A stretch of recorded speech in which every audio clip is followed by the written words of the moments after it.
آپ نے ابھی سوال کیا تھا نا کہ ایئر لائنز ہوتی ہیں، جہازوں کا جو بس اسٹاپ ہوتا ہے وہاں سے جہازوں کا بس سٹاپ نہیں، وہ کمپنیاں جو جہازوں میں مسافروں کو ایک جگہ سے دوسری جگہ لے کے جاتی ہیں، دوسرے شہر. اندرون ملک یا بیرون ملک، ہاں جی، ٹھیک ہے نا، ہاں جی. تو وہ لے کے جاتی ہیں. جیسے بیرون ملک جے کسی نے سکھر جانا ہے. بیرون ملک سکھر نہیں ہے، سکھر پاکستان کے اندر ہے. اچھا، بیرون ہاں ملک کا مطلب ہے کسی نے امریکہ جانا ہے ہاں جی، ہاں جی، یا کسی نے انگلینڈ جانا ہے، آسٹریلیا جانا ہے، یہ بیرون ملک ہوتے ہیں. ہاں جی. اور اندرون ملک جیسے ہے شیخ پورہ ہے، شیخوپورہ، شاباش، یا سکھر مگر ہو وہاں گیا. تو ایئرپورٹ نہیں ہے خبریں. نہیں تو وہاں کدھر ہم نے جہاز سے جانا. نہیں، میں کہہ رہا ہوں بندے کا دل کر آتا ہے نا کسی وقت. امام دین، اس کا ایک حل ہے، ہاں جی، ہاں جی. ایک آپ اپنا چھوٹا جہاز خرید لیں. میں ہاں، پھر آپ شیخوپورہ بھی جہاز پر جائیں. نہیں ڈاکٹر صاحب، آپ تو مذاق میں ڈال رہے ہیں اس بات کو. میں تو یہ عرض کرنا چاہتا ہوں کہ بندے کو یہ جو سواریاں ہیں نا، جی یہ جو ہے مثلا ٹرین ہے، بس ہے، کار ہے، رکشہ ہے، چنگچی ہے، جی موٹر سائیکل ہے، یہ ساری جو ہے نا جی، ان کی وجہ سے بھی بیماریاں بڑھ رہی ہیں. ان کی وجہ سے بیماریاں بھی بڑھتی ہیں، اور دنیا میں ہاں بہت بڑی تعداد اموات کی ایکسیڈنٹس ہے. ہاں جی، ہاں جی، ہاں جی، حادثات، سڑکوں پر جو حادثات ہوتے ہیں نا، اس میں کتنی جانیں ضائع ہو جاتی ہیں ہاں جی. ہماری غلطی کی وجہ سے، ہماری نااہلی کی وجہ سے، جی جی جی جی. اور بیماریوں کی وجہ سے. ہاں جی، بیماریوں کی وجہ سے آپ کی بات بڑی ہوتی ہے کہ دیکھیں جی، پہلے گاؤں دیہات جو ہوتے تھے نا جی، وہاں پر کھوتا ریڑھی ہوتی تھی، جی بڑی اچھی سواری تھی. اچھا. وہ نہ ڈیزل پر چلتی تھی نہ پٹرول پہ، وہ صرف پٹھوں پر چلتی تھی جی. اچھا. تو اس پہ باربرداری کا بھی کام ہو جاتا تھا. کو بیویوں بہنوں کو تھوڑا کہ شامپنگ کے لیے لے کر جانا، وہ بھی چنچی، یا اگر چنچی نہیں ملتا تھا تو کھوتا ریڑھی پر ہی بیٹھ کے تو پورا آپ یہ ٹپڑ. کہتے ہیں کہ اب ہم لوگ کھوتا گاڑی خرید لیں؟ نہیں، میں تو کہہ رہا ہوں کھوتا گاڑی نہیں خریدنی. ہمارا پیدل جانے کا، پیدل چلنے کا اور پیدل فاصلے پر جانے کا رجحان ہی ختم ہو گیا. ڈاکٹر صاحب، یہ جتنی بیماریوں کا آپ تذکرہ کرتے ہیں، میں سمجھتا ہوں بیماریوں کی تعداد اب بہت بڑھ گئی ہے. مجھے تو لگتا ہے امام دین، اب ہمیں نئی کتابیں لکھنا پڑیں گی ہاں. کہ کون کون سی بیماریاں جو فی زمانہ پیدا ہوئی ہیں اور ہونے جا رہی ہیں. اچھا، مجھ کو ایک اور شک بھی ہے جی کہ بیماریوں نے بچے دے دیے. امام دین، بچے نہیں ہوتے، ہاں. یہ ماحول کے اثرات، ہماری خوراک، ہمارا لائف سٹائل، ہمارا رہنے کا طریقہ.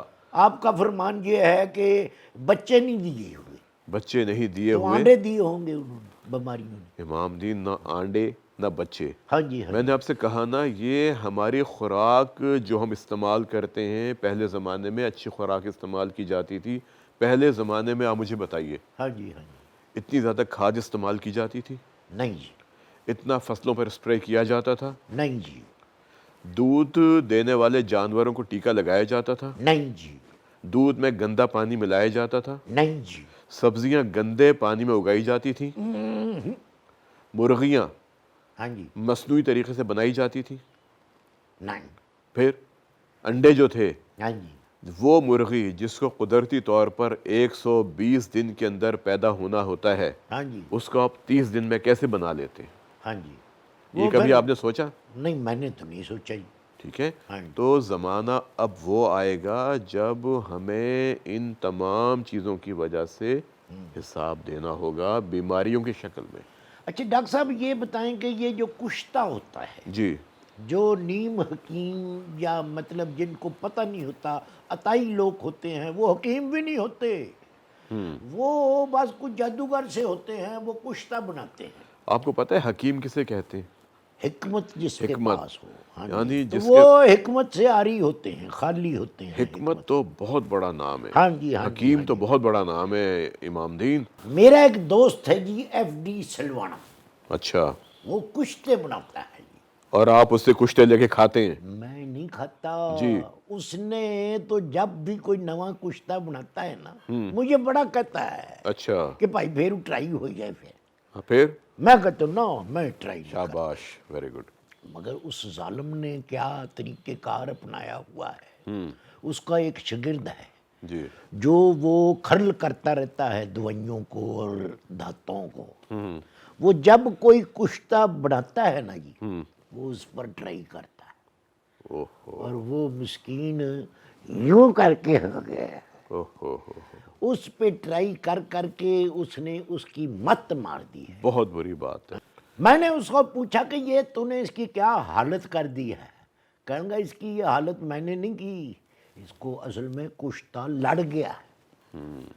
تو کشتہ لڑ جائے تو بندہ یوں جیسے منجی بارش میں پڑی رہے تو پھر تو نکلے تو یوں کر کے ہو جاتی ہے, تو بندہ تو نہیں نہ ہونا چاہیے. ظاہر ہے دواؤں کے برے اثرات تو ہوتے ہیں نا امام دین. ہاں جی اور ہم تو لوگوں سے کہتے ہیں کہ وہ لوگ جن کو ہائی بلڈ پریشر ہوتا ہے, ہاں جی جن کو شوگر ہوتی ہے, ہاں جی جن کو دمہ ہوتا ہے, ہاں جی یا عمر کے ساتھ انسان میں تبدیلی آتی ہے, ہاں جی اور اگر انہیں کوئی مسئلہ ہوتا ہے, یعنی شادی شدہ ہیں, ہاں جی ہاں جی اگر کوئی پریشانی ہوتی ہے اور تو ان کو چاہیے کہ ہمارے پاس آئیں. ایلوپیتھک سسٹم کے اندر بہترین دوائیں موجود ہیں. اچھا جی کشتے کی ضرورت نہیں پڑتی. کشتے کی ضرورت نہیں پڑتی. سب سے بڑی بات یہ ہے ہم ان کی ہسٹری لیتے ہیں, ان کا پورا معائنہ کرتے ہیں, تشخیصی مراحل سے گزارتے ہیں. ایک تشخیص ہوتی ہے اور پھر جب ان کا علاج کیا جاتا ہے. ایک تو تشخیص ہوتی ہے, ایک تفتیش ہوتی ہے نا. یہ باتیں ہو گئی ہیں امام دین, تشخیص بھی ہے تفتیش بھی ہے. اچھا اب آپ تشخیص کہیں, اور تشخیص کے بعد پھر ان کو جب دوائی دی جاتی ہے تو بہت سے لوگ ایسے ہیں جو کامیاب اس دواجی زندگی گزارتے ہیں.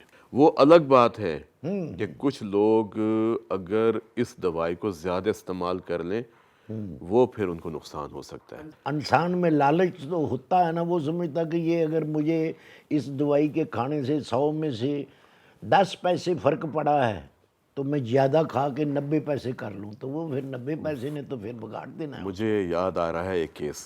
اچھا ایک نوجوان, اچھا اور ان کا کافی کاروبار تھا, میرے پاس آئے ہائی بلڈ پریشر کے ساتھ, اچھا اور دھڑکن بھی تقریباً 130 140, اور چہرہ سرخ ہوا ہوا. اچھا جب میں نے پوری ہسٹری لی تو پتہ یہ چلا کہ انہوں نے جو طاقت لانے والی دوائیں ہوتی ہیں, گولیاں, کسی نے ان کو تجویز کی تھی.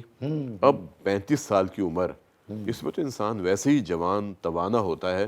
انہوں نے وہ 2 گولیاں کھائیں 100 ملی گرام کی, اچھا ٹھیک ہے, اور اس کے بعد پھر انہوں نے بہت زیادہ مقدار میں الکوہل پی, اوئے ہوئے ہوئے اور پاگل پانی. اور اس کے بعد امام دین جو ان کے حالات ہوئے نا, امیجن کریں ہمیں کم از کم 1 ہفتہ لگا ان کو سٹیبل کرنے میں. ہوئے ہوئے بس اس کی بڑی تھی تو ہو گیا, نہیں تو کوئی اگر وہ آپ کے پاس آنے میں لیٹ ہو جاتا تو وہ تو ٹکٹ کٹا گیا تھا نا. پھر تو نوجوانوں کو ہمیں یہ بات لازمی بتانی چاہیے کہ وہ سوشل میڈیا پر چلنے والے اشتہارات کے ذریعے مس گائیڈ ہو سکتے ہیں, کیونکہ میں نے یہ دیکھا کہ ایسے ایسے اشتہار آتے ہیں اس انداز میں کہ جو ان کو ترغیب دیتے ہیں کہ تم انہیں استعمال کرو, تمہاری طاقت زیادہ ہو جائے گی, تم میں نہ جانے کون سی ایسی طاقت آ جائے گی کہ تم بڑے مہا ہو جاؤ گے اور تم پہاڑ کو اپنے کندھوں پر اٹھا لو گے. اس لیے امام دین, اگر میں نے پہلے بھی کہا پرابلم ہے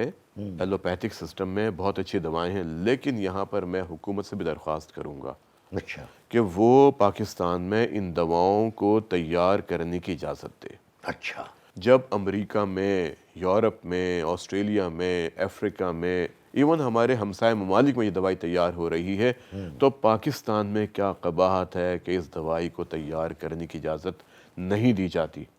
کیونکہ یہ صرف دوائی ان لوگوں میں ہم استعمال نہیں کرواتے جن کو مردانہ کمزوری ہوتی ہے, جن کو پرابلم ہوتا ہے. ہم ان کو بھی دیتے ہیں جن کے پھیپھڑوں کی خون کی نالیوں کا دباؤ زیادہ ہو جاتا ہے. یہ بڑی اہم انڈیکیشن ہے, اس کو ہم کہتے ہیں پرائمری پلمونری ہائپر ٹینشن.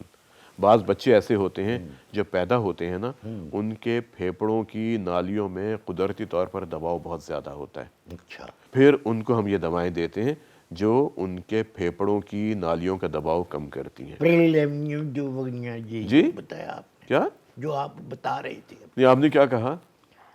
میں نے بس وہ نکل گیا منہ سے. ہاں, تو امام دین اس طرح ہمیں اگر کسی کو پرابلم ہے آپ اپنے گاؤں میں کہیں، آپ اپنے چوپال پہ جا کے کہیں، اور ایک بات ہمیں ڈسکس کرنا چاہیے امام دین، ڈاکٹر کے ساتھ کرنا بالکل چاہیے کرنا نا چاہیے۔ جی، ہاں ہم کیا کرتے ہیں، ہم دوستوں سے ڈسکس کرتے ہیں، ہاں جی، ہم وہ ان لوگوں دوست خود ڈاکٹر بن جاتے ہیں۔ ہم ان لوگوں سے ڈسکس کرتے ہیں جن کو کچھ بھی نہیں پتا ہاں ہوتا۔ جی، وہ کہتے ہیں میرے پھپھڑ کے تائے کا بیٹے کی پنویا جو ہے اس کے سالے کا سانڈو جو ہے اس نے استعمال کی تھی، تم بھی کر لو۔